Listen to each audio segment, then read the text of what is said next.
چھٹا کلمہ رد کفر۔ رد کفر کا معنی کفر کا انکار کرنا۔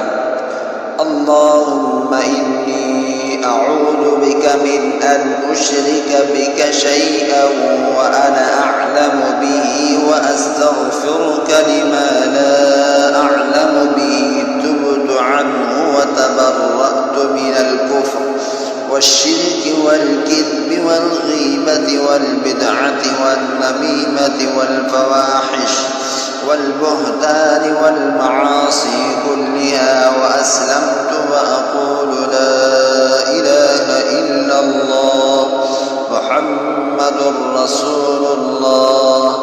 ترجمہ: اے اللہ، میں تیری پناہ مانگتا ہوں اس بات سے کہ میں کسی شے کو تیرا شریک بناؤں جان بوجھ کر، اور بخشش مانگتا ہوں تجھ سے اس شرک کی جس کو میں نہیں جانتا، اور میں نے اس سے توبہ کی، اور میں بیزار ہوں کفر سے اور شرک سے اور جھوٹ سے اور غیبت سے اور بدعت سے اور چغلی سے اور بے حیائیوں سے اور بہتان سے اور تمام گناہوں سے، اور میں اسلام لایا اور میں کہتا ہوں اللہ کے سوا کوئی عبادت کے لائق نہیں، محمد صلی اللہ علیہ وسلم اللہ کے رسول ہیں۔